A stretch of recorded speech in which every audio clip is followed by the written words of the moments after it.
Good morning. I'm Barbara Boyd, and this is your Monday brief for December 16th, 2024. We're going to focus on the key dynamics in the world that we will be watching this week at Promethean Action and Promethean Pack. We'll address here the strategic situation and place the all out fight around Trump's appointments for his new administration in that context. From a news standpoint, we have the continuing carnage in Ukraine and a significant statement by President Putin this morning, which we haven't had time to fully analyze. The headline seems to be that the West, by which he means NATO and that faction in the United States presently in power, which is controlled by the oligarchs of the modern British Empire, is pushing him to his red lines, the lines which require Russia to escalate in order to defend itself. Obviously, Trump is promising something different. The question is, will these idiots actually provoke something prior to January 20th?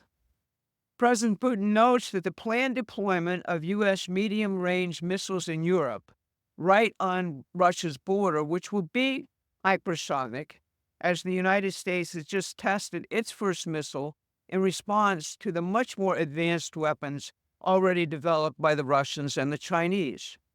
I note about this in passing that these advanced technologies are now directly shaping the future, and it is well past time for the strategic defense to be developed to shift the dynamic away from offensive war. Beam weapons using advanced laser technologies are the only defense to hypersonic missiles. Lyndon LaRouche, way back in the early 1980s, proposed the development of the strategic defense, and it was adopted by the Reagan administration, but then sabotaged by the warmongers. The way Lyndon LaRouche thought about this is that the rapid development of his and Edward Teller's Strategic Defense Initiative, using those defensive weapons, would provide a way to shoot down any incoming missiles. One might add, they probably would also, in some sense, take care of drones.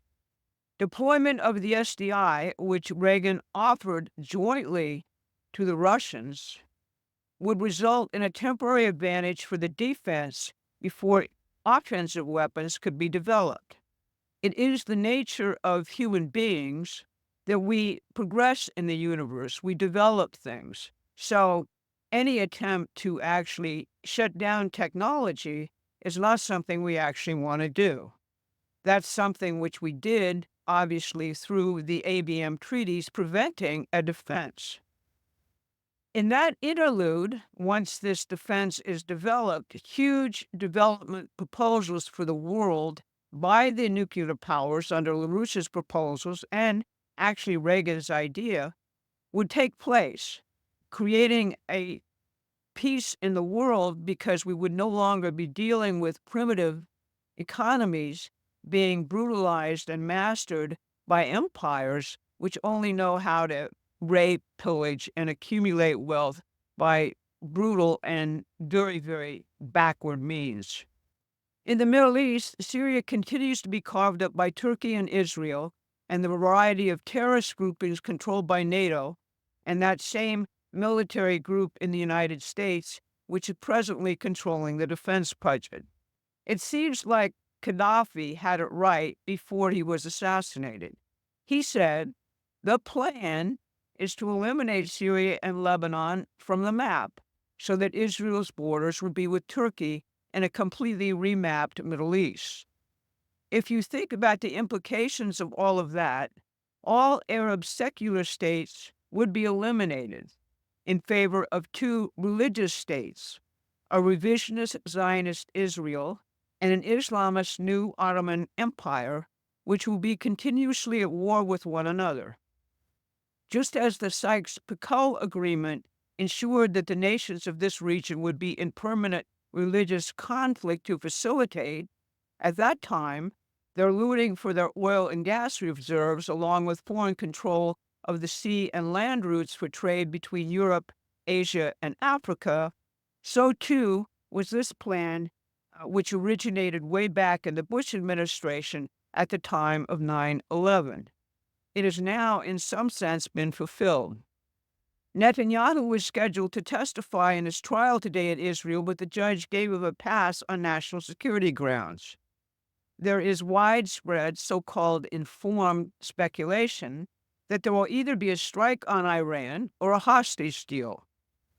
Such are the fortunes of this troubled region, which LaRouche said, just as Trump said, can only be settled not by the two places in the Middle East at war with one another, but by a new dynamic in the entire world itself dedicated to peace.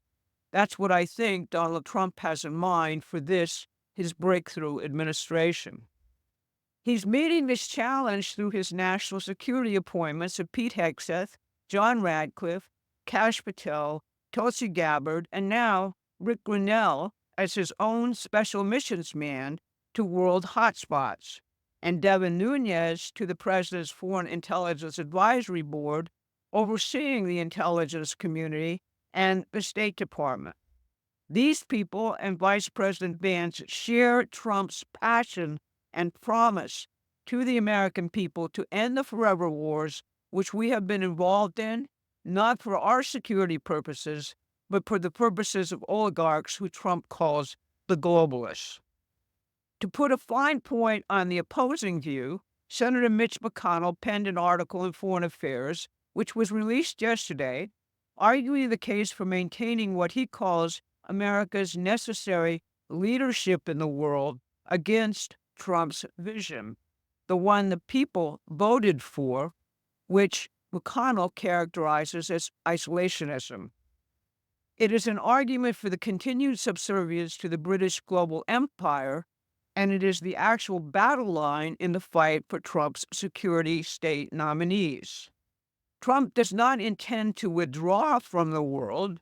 Rather, his idea is that we should have deals and constructive relationships between sovereign nation states rather than McConnell's ideas, which are the same as Biden and Obama's ideas about supporting a supranational world government run by oligarchs. The second major story evolving this week will concern the economy. Congress is rushing to finalize funding the government, which must be done by Friday, or the government will shut down. It will be a bad deal given the margins which Trump will have to figure out how to undo. That is, the margins in the House and the Senate for Trump's agenda are very, very thin. Reflecting the new working man's coalition Trump is building, he met over the weekend with Longshore union officials to hear their grievances about automation and the predatory financial appetite of shipping companies. Again, he's emphasizing that this will be a pro-union presidency. RFK Jr. will be on the Hill this week meeting with senators about his nomination and his vision for reshaping the healthcare sector of the economy, which is right now functioning under the control of huge monopolies in pharma and the health insurance cartel, set in today's form by Obamacare. Antitrust actions are urgently required to curb the power of what is essentially a modern trust, rationing medical care to American citizens at huge profits and huge costs to the nation. Kennedy is also focused on the junk and processed food industries and chronic disease, which eat up people's income and their health. The vaccine controversy is a side issue aimed to scare people and obscure the true picture here. This is a huge part of our economy presently, which there is a plan to actually secure for the citizens and take away from the predators. Enormous amounts of unsustainable national debt can be wiped out through ending the forever wars and focusing our defense on inventing new technologies to guarantee peace, and through what Elon Musk and Vivek Ramaswamy are doing in Doge, along with Russ Watt at the Office of Management and Budget. Unnecessary and crazy things will be cut. Major new revenues will come in through tariffs and through allocating the necessary funds to build the energy and other infrastructure for a manufacturing renaissance. That, however, does not solve the problem of dealing with the collapse occurring in all Western and developed economies. our trading partners, the people we trade with and sell our goods to, and the trillions of debt which we are now burdened with as a result of Biden's policies and the collapse of 2008 and everything which has developed in terms of insane monetary policy since 1971, when the Bretton Woods system was dismantled and taken down by Richard Nixon and John Connally and, most importantly, George Shultz.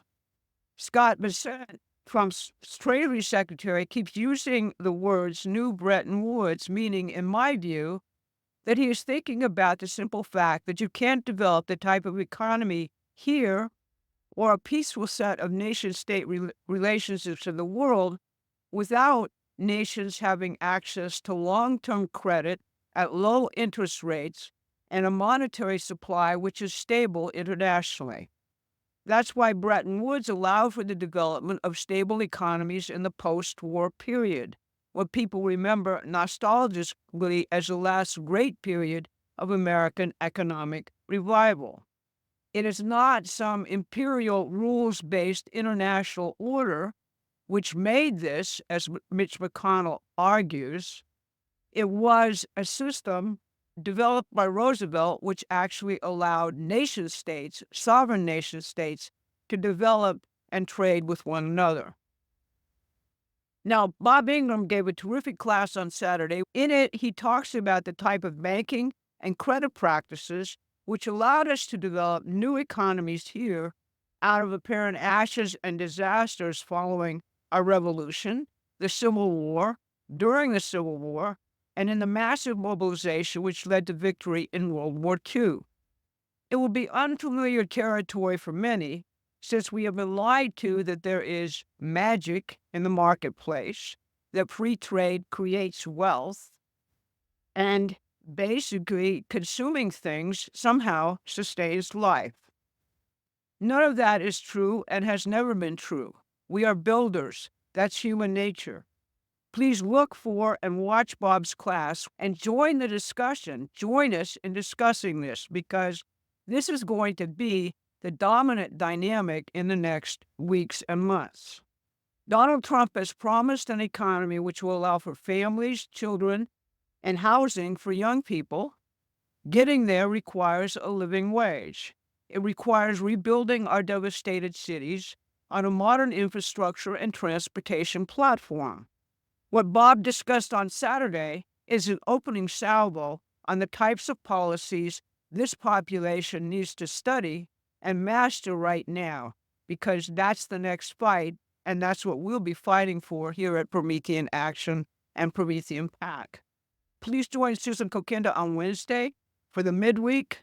She'll be updating you on all of the organizing we're doing in the heartland of the Midwest and what that's about. And I'll see you again on Saturday for the wrap. Thanks for watching. Please take a moment and subscribe to our free newsletter at PrometheanAction.com.